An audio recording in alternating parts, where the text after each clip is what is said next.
Pwede. Hindi ubra man. Hindi ubra. Hindi talaga ubra.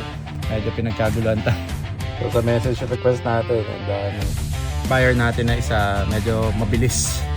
So tawad siya konti. Tapos, boss, padala na ako reservation. Sige na, please. Tapos padala siya agad. So yeah, malamang siya na makakuha nito. So guys, may new arrival tayo, 2013 GT86 Aero. So ganito namin siya nakuha, tapos ganito rin natin siya finance break. Let's go! Hi guys, so ngayon punta tayo sa friend natin. May titignan tayong GT86 na Aero.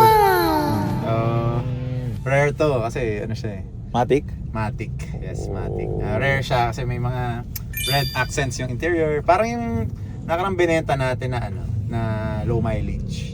Yung kulay white. Oo. Nagpasa-pasa sa ilang owner. Pero ang mileage niya basta baba nun. Parang 7,000 yata. Parang ganun. So, yeah, malapit na tayo. Kainta. Tito to yung nakalambo. Kasama natin sa Sunday So, plug natin. May-ari ng Tapsi ni Bibia. Sila yung nag-invento ng Tapsilog. Yung word. Hindi, yung mismo Tapsilog. Kasi dati daw meron silang staff na nagsabi Tapsilog. So parang nag-stick. So dati tapa sinangag itlog. So, sabi ng staff nila shortcut Tapsilog. So doon daw nang galing yan. So fun fact. Trivia. Kahit i-search, no? Okay, i-search mo. Sino nag-invento ng Tapsilog? Lalabas yung Tapsi ni Bibian. So na-feature na rin sila sa sa Kapuso Mo Jessica Soho. Makikita niyo dun si Mami Bibian. Napaka-humble, napakabait. Dati pag kumakain kami dun, bata pa ako, lumalapit pa siya sa table namin. Kamusta kayo? Sarap pa yung food. Lalapit talaga siya sa'yo. Minsan uupo pa, kamusta ka? Ganun talaga yung mga successful na tao. Kumbaga may puso sa ginagawa. So katulad ni Tito, sobrang sipag. So ngayon, puntahan natin sila. Check out natin yung car. Let's go. So, dala tayong coffee para kay Tito. Baka sakaling dyan sa coffee, makatawad tayo. Yun ba yun? Ano, pre? Yun na yun. Minsan sila bumibili sa atin, minsan tayo naman. Regalo si Tito. Oh! Ang bagong alaga ni Forbes. Huwag mo hawak sa tail ha. Huwag sa tail Forbes ha. What do you say? What do you say, Okay. Forbes? Try to look for issues so we can ask for discount kay Tito. Look. Oh, Forbes, ano? Drix, may nakitang issue. Oh. Ano pa? Look for issues. Yung katok, ano yung tinuro ni... Tinuro ko sa'yo. Ano yan, Forbes? Okay ba? Wala issue daw. Ano lang yung ano, mali?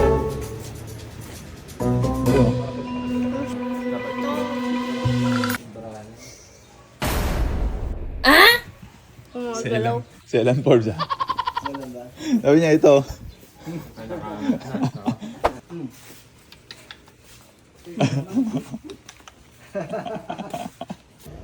Papawalit natin itong bumper. At headlight. Pintura.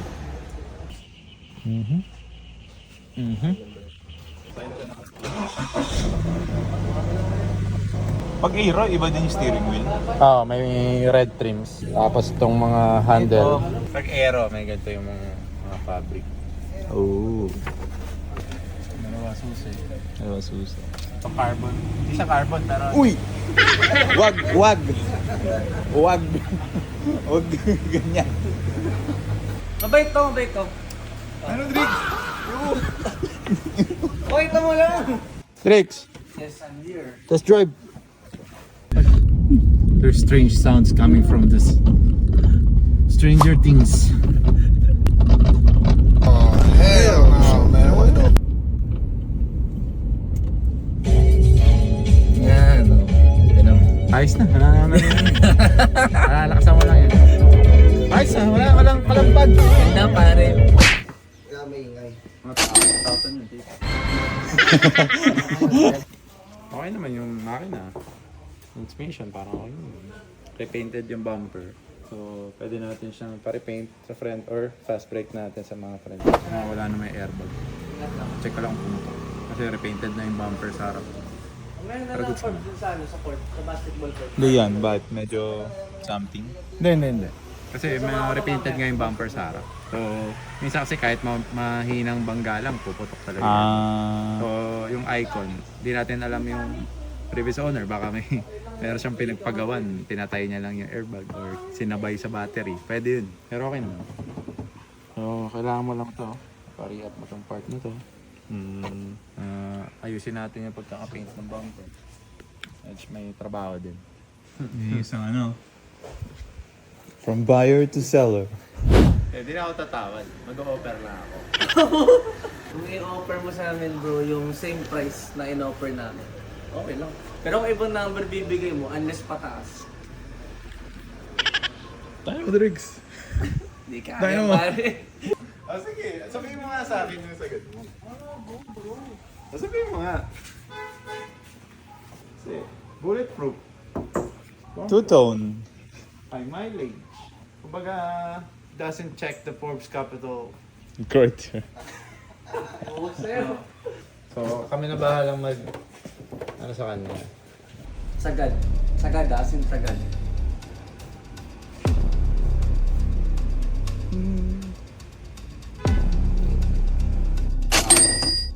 Hindi pwede. Hindi kaya. Mali, himasin ko. Magkano lang ito yung fast break? Kung wala nang himasin, pwede. Sige na. Di mo bra, sige man. na. Di mo bra. Di talaga mo bra. Sige na. If it starts with a... Hindi kaya, pre. Late eh. Kasi yung mga pintor, ang laki ng May isang fast break lang kasi. Isang panalo lang. Fast break naman. Fast break naman yan. Isang panalo lang. Babawi ako. Hindi na. Sige na. Babawi ako. Alright. Babawi na lang ako next Kaya week. tayo muna. O, Dandil, ikaw na mag-drive dyan. Alright. Nandun yung susi. Hindi mo na yung Lambo. Let's go. Father, thank you. Yes, sir.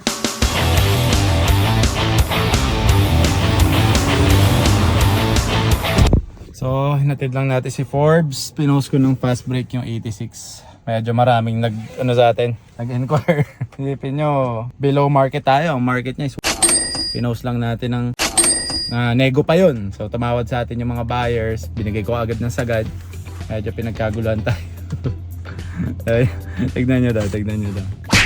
So, sa message request natin, ang dami. Wala, hindi ko naman ma-replyan lahat.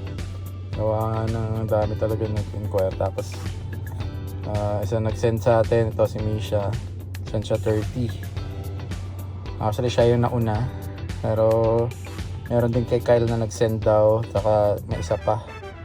So sinend back ko na lang yung dalawa pang nag-reserve. Kasi yung buyer natin na isa medyo mabilis.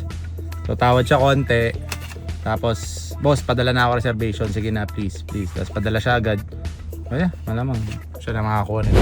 So, andito si Kyle yan. May kausap. Madami pang tinatawagan. Alala mo yung bumili ng monster truck ko? Oo. Kunin niya daw. Down na. Wala nga, may nag-down na nga. May nag-down na. Bukod pa dun sa dalawang nag-reserve. Shit. Paano yun? Ipadala na eh. Babalik natin. Hindi. Ang bilis ni Misha eh. Ang ganda pa eh, no? Yung nadala dito sa showroom parang bago pa yung mga gulong, oh. Michelin. Yung tail light. Parang may told. Hindi, pag aero, ganito. Tapos may wing. Stock to, ah. Stock.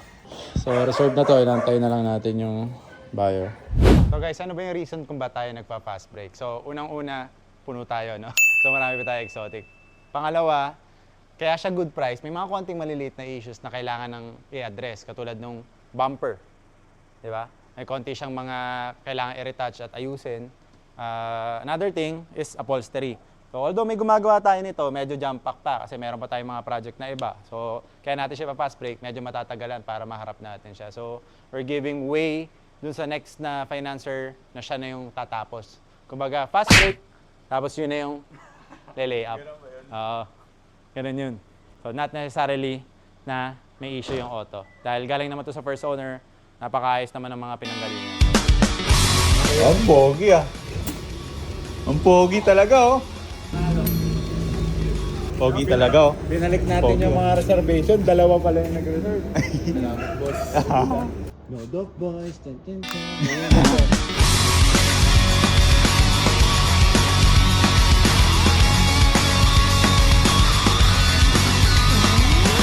Mas okay to. Pogi, oo.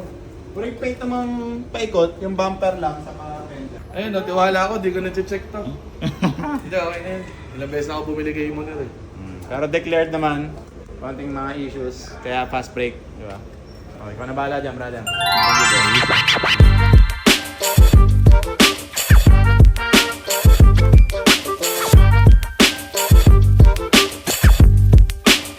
Susi na lang. Diyan, sa gitna. Thank you, Mon. Thank you, Kyle. Sige. Sabay daddy duties ah. Siyempre. Balance. Jobs done. Fast break done. Let's go. Ano? Dagdag ka 400. Ano 400? Saan? Yung radyo? Hindi naman. Ito nga, bilhin ko to. Stop ko 400. Adjust ako. Loob. Yun, no?